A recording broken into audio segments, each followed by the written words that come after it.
Hi, welcome to another edition of This Issue. My guest this time is Natasha Mayers, who's an artist and activist here in Maine. Natasha, welcome to the show. Thank you for having me. You're welcome. You recently had a show at the USM's Lewiston Auburn campus art gallery, and it was called Signs of Our Times. Can you tell us about what that art show was all about? Well, about a year and a half ago, I started making a series of paintings that seemed to be, or I was, can we start again? No, okay. We can't? Go. Okay. In the groupings of small paintings, and there were about 200 or 300 paintings that I put in the show, I grouped them in constellations. I was making signs of the times, trying to make symbols, sometimes abstract, sometimes very deadly serious, about events happening in the world, ranging from Guantanamo to Katrina to Iraq, global warming. Can you show us one or two? Do you have anything handy from that show? Well, there's a painting down here, and it's called Kana, and I painted it the night that we heard about the bombing in Lebanon by Israel. And I painted these people in a grave. There are many civilian casualties. I painted them like party favors because we have learned to live with wars that we make, endless wars that we make on other people. In the program for the show that you did, Sign of Our Times, well-known Maine artist Robert Shutterly, in the program guide, had this to say about your work. Artists, if they have any obligation to their culture, are obligated in times like these to tell the truth that strips away denial, to tell us what we need to know to lead honest lives, make moral choices, and advance the cause of hope in our communities. When politicians, corporations, and the major media are complicit in hiding the truth, the burden on artists is immense. Natasha Mayers has always assumed that burden. Full of ambiguity, humor, allusion, and innuendo, Natasha's work invites the viewer to collaborate in finding meaning. Natasha's paintings command us to open our eyes, to see through the hype, the fear, the patriotic myth, the symbol. They're saying that if we care about ourselves, we must care about each other. Those are really wonderful words from Robert Shutterly about your work. How does it make you feel to have such a renowned artist say such things about you? Well, I'm very proud to be included in Robert's Americans Who Tell the Truth series, as you are also. I've done a lot of work over the years, and I never considered myself as an American who tells the truth until he painted my portrait, and then it sometimes gets hard to get out of bed during the day because I have a lot to live up to. I think that he recognized in my work that I was telling a collective story, not just my own story, but the confusion and the understanding of the chaos that's confronting all of us in the last years of this Bush administration. Tell us about some of the other projects that you've been involved in as an artist, Natasha. Well, I brought a few things to show you here. My most recent project, I worked with 150 people, children and adults in Portland, and the city of Portland hired me to work with them. And we made tiles, and the city cast them in bronze and put them in the sidewalk of Portland on the corner of Congress Street and High Street. And okay, another favorite project of mine, I worked with Peace Action Maine as their artist in residence, and I worked in a school, Riverton School, and I worked with fourth graders. About half of them were recent immigrants or children of recent immigrants to Portland from all over the world, and they made self-portraits, large, bigger-than-life self-portraits, and they wrote their autobiographies, and the pictures toured all over rural Maine to introduce the new faces of Maine to children in mostly white, all white Maine. Another favorite project of mine, probably my most favorite, was painting the utility poles in Whitefield, Maine. It started as a project with the school kids, and we painted the history of the town on poles, and went on to paint about 60 poles in the town. And each pole is at a location what we painted on the pole tells what happened in that location. Another favorite thing that I do every year in Whitefield, it's the 4th of July, we have parades and make a float. And it's some of the most effective work that I think I do because it's humorous, it reaches people in my community, and we use a lot of humor to deal with some very serious issues like the spreading of sludge, global warming, tax cuts to the wealthy, our addiction to oil, and sometimes we do really funny things like we had, instead of axis of evil, we had asses of evil. I don't know if you can see this, but we had asses of evil. So it's fun to try to figure out how can you deal with a very serious subject in a humorous way so as to disarm the public. What kind of response do you get from the people that watching the parade when you do these every 4th of July? Well, it's mostly lots of support, lots of clapping. We always get the second prize. They never give us the first prize because it's not red, white, and blue. George Washington cutting down the apple tree. We did once, a year and a half ago, we had an egging where somebody came and egged us, and that actually was the beginning of Signs of the Time. It started with some paintings about being egged. Mm. Can I talk about one or two other favorite projects? Please. Another favorite project of mine was a Heroes and Heroines project I did with middle school kids in Whitefield, where they went and interviewed or did research on people alive and dead in the town who had contributed something special to the town or beyond the town. And we painted these portraits, and now they're hanging on the post office and on the school, in the school and at the store. So that some of them are outdoors around town. And eventually a dream of mine is to do a portrait of everybody in town and what they have to contribute. I've supervised the painting of more than 500 murals around the state and even in Armenia. We painted a bus in Armenia, the first painted bus in the Soviet Union, former Soviet Union, and painted murals in Nicaragua, but mostly in Maine. Which of all the different projects you've worked on, which would you say has been some of the most satisfying ones for you? Well, my favorite project of all time were the painted poles in Whitefield. And I would like to do more someday. Mm-hmm. Recently at the Peace Action Maine annual supper in February, there were about 300 people there, and the placemats that were used that evening were some of your artwork. Can you talk about some of that? Recently I took a class in digital imaging, and for many years I've been making hundreds, thousands of images, and in digital imaging now I can overlay them. I can take one image that I did and stick it with another and stick it with another, or I can put in a map. Like I took a map in here, and I took some helicopters from 2 different paintings I had made and some images from some other paintings from Signs of the Times, and I overlaid these helicopters on top of a map of Baghdad. This is one also I took from one of the paintings from my recent show of crows on fire, and I wrote Troops Home Now. And this is one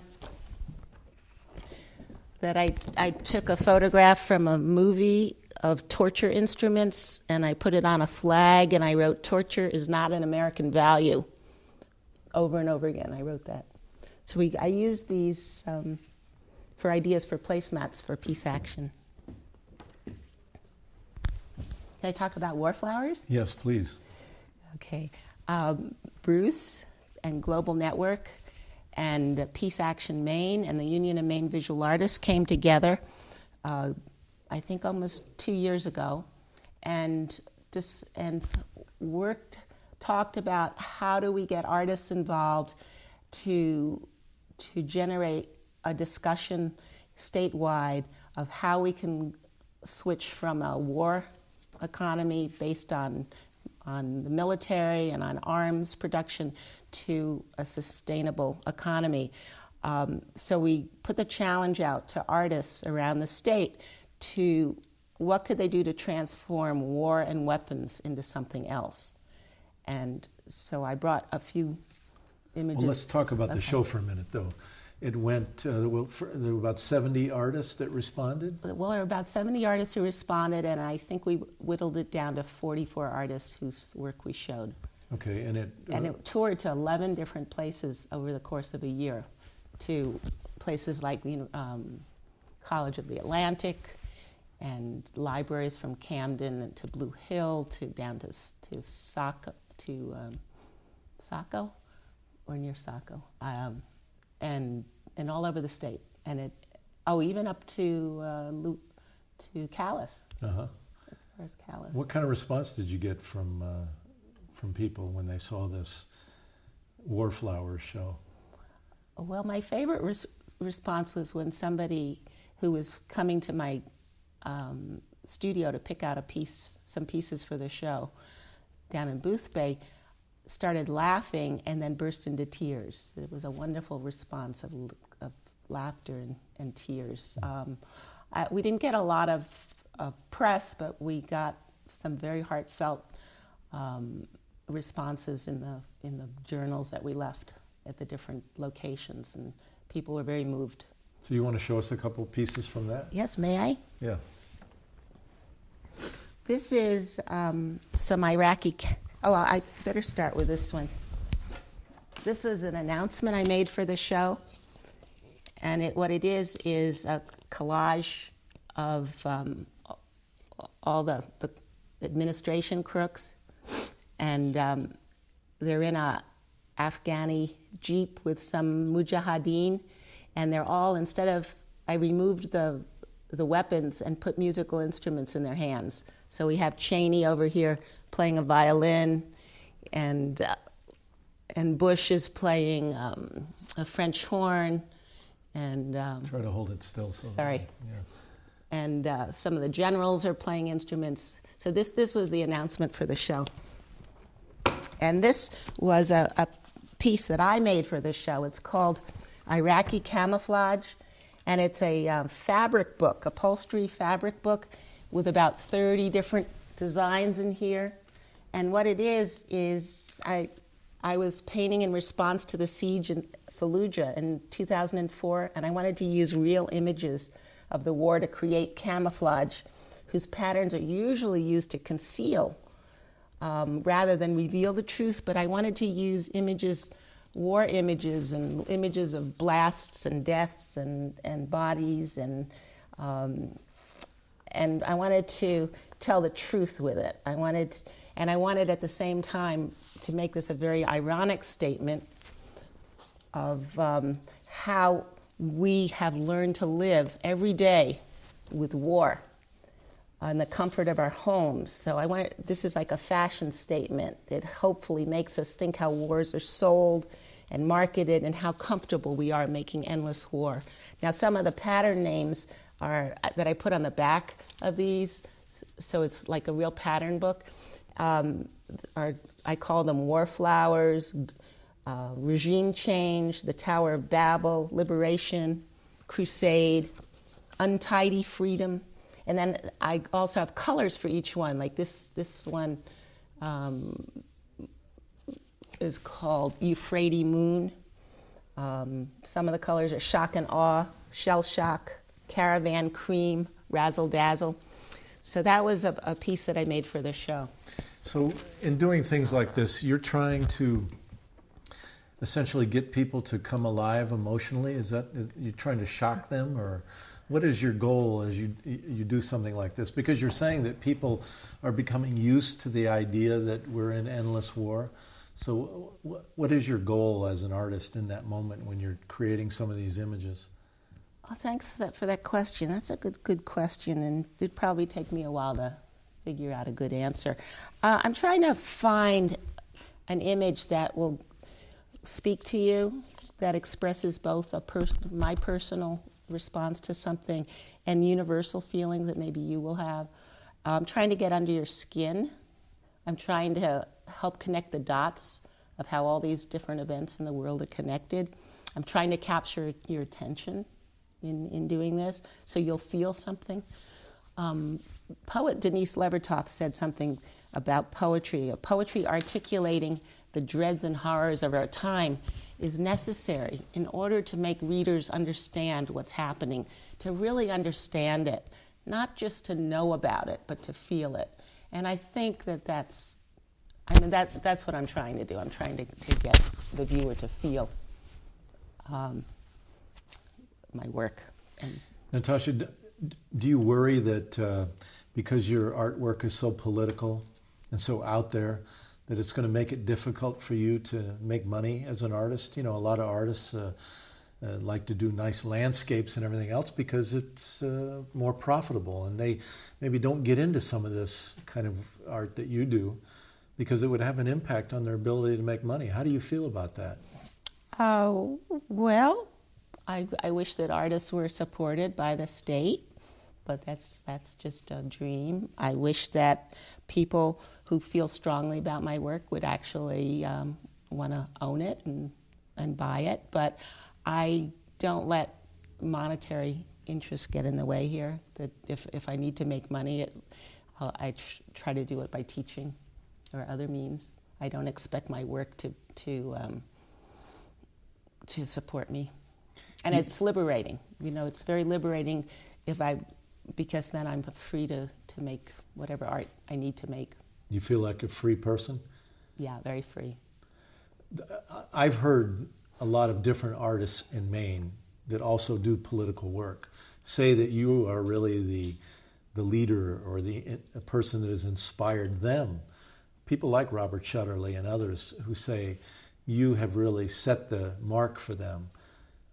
And that you've been doing that a very long time in this state.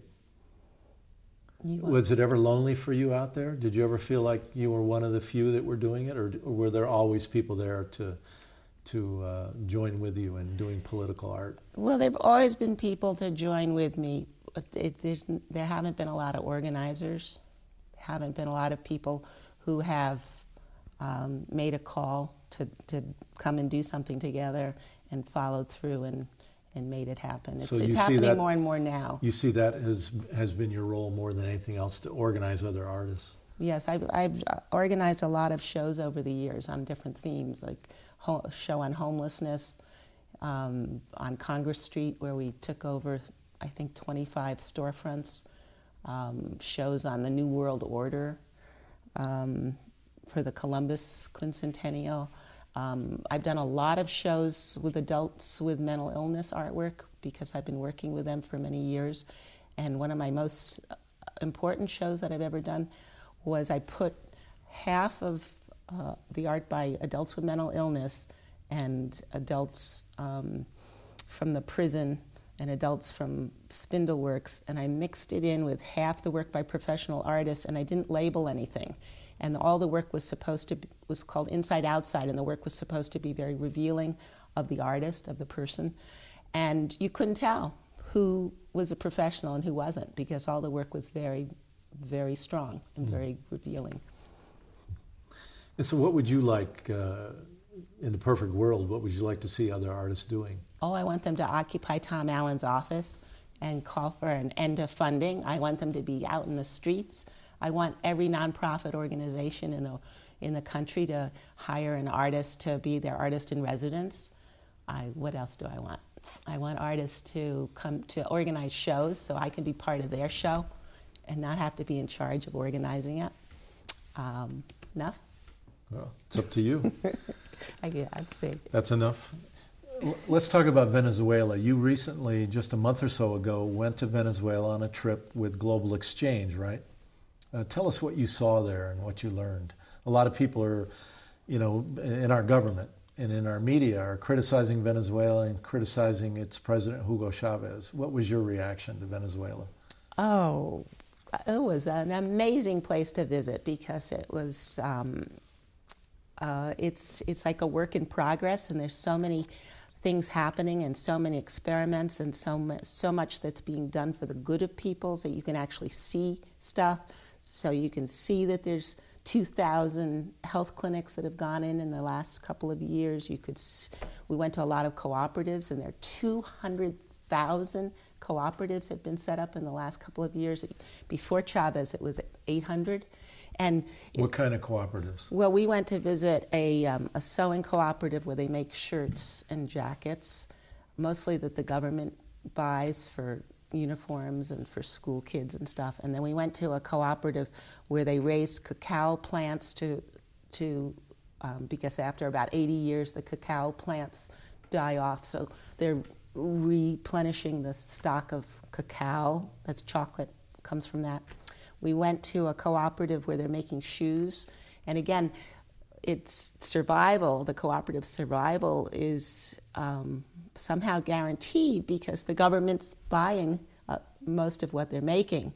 And an interesting part of the cooperative movement is that the government has set up all these training centers so that people come together and they study what does cooperativism mean. So they're discussing philosophy, they're discussing about possible ways that a community can get together, or this particular bunch of people can get together to market, or what they can make to sell. So there's a whole training period, usually at least 6 months, before the government says, okay, you've presented all your ideas, you've educated yourselves, it seems like you're ready to go, here's the money, or here's the equipment, here are the sewing machines. So that's an amazing thing that we saw. Another, we did talk to people all over the place, and like in the U.S., very polarized. The rich, for the most part, hate Chavez. Middle class, a lot of them hate Chavez, but they'll admit that there's a lot of good stuff happening in the country. The poor, for the most part, adore him. And what's the percentage of poor people in the country, do you know? Oh, about 80%. 80%? But I think it's dropped to maybe 50 or 60% in the last couple of years. Because many poor people have become more middle class as a result of his programs? Right. There's wonderful programs. We went to a community college program, and he set up a whole system of community colleges that they didn't have before. And many of the people spoke to us about what it means to get an education now. Now the middle class and the upper class, a lot of those people are saying, we hate Chavez because he's dragged down the educational system. But, he's brought a lot of people into the educational system. So the upper class is saying, well, he's lowered the standards because they don't have so many admitting tests anymore to get in. So that's an interesting, point of contention there. He's made education accessible for the poor, and the rich people say, well, look, they're lowering the standards. Right. Yeah. And I brought 2 examples here of some of the food packaging that you would find in the markets that they've set up. They've set up thousands of mercals, which are markets where anybody in the country can go and buy food for 40% off.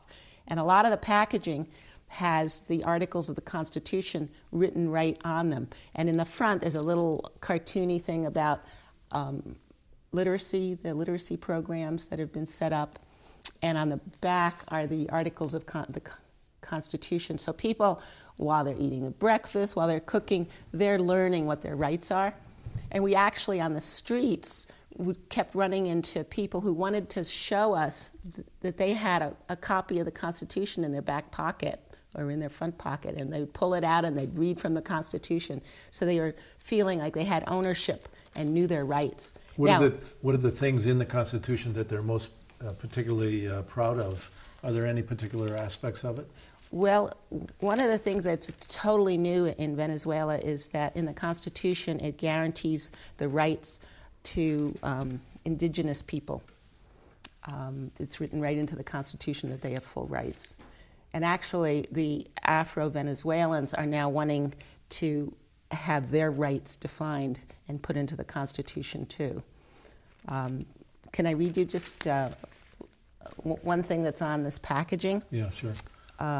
It says that the state guarantees to the elderly the full exercise of their rights, respects their human dignity, their autonomy, and guarantees them social security to assure their quality of life. And on this one, it says, this is white flower. Education is a human right and a fundamental social duty, democratic, free, obligatory, nourished with values of national identity and with a Latin American and universal vision. Now, can you imagine on our tables in the United States if we had the Bill of Rights on the cereal boxes? Wouldn't that be wonderful? Yeah, it would be. I think most Americans don't have a clue at what our Constitution says. That's right. Well, we have just a few minutes left. In this 3 minutes, why don't you talk to us, just kind of free form, what it means to be an artist today, at this time when we're in the middle of wars that are costing us in Iraq $8.5 billion a month. You were just arrested at Tom Allen's office a week or so ago for sitting in his office, asking him not to fund the war. You and a dozen other people were arrested. Why did you do that? What does it mean for you to be an activist and an artist today?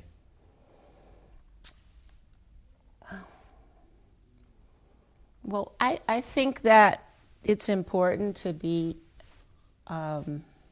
active, to be out there.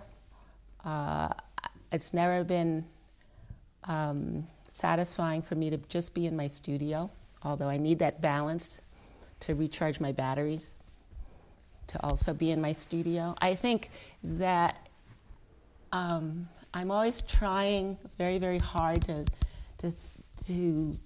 come up with something, a creative response, an effective response. Sometimes I can't think of what I can do as an individual, and it's important to join with other people, as in the action at Tom Allen's office. Can I read a statement here? I think that a lot of people right now are in denial and kind of depressed about a lot of things that are happening in the world. And so sometimes it's really important just to go and do something, whether it's sitting in at the office or writing letters. And if you feel paralyzed by the current state of affairs and by all this depressing news, you don't let that put you to sleep. What's undesirable in our lives, don't let that put you to sleep. Use it as a question about how to let the very situation wake you up further, and how to let it enlighten you and to awaken your genuine caring for other people. The more clearly we see, the more we're informed, the more powerful our speech and our actions will be. Now, I'm summarizing Pema Chodron, the Buddhist there. That seems to be a hopeful note I could leave this on. Yeah, well, very good. Natasha, thank you very much for coming on the show today. I really appreciate it. And thank you for bringing all of your various images. I know that they help all of us think a little bit and maybe feel a little bit more than we'd like to otherwise, and that's a good thing. We're glad you're out there. And thank you for watching another edition of This Issue. Until next time, good luck to you all, and please get organized. Thank you, Bruce.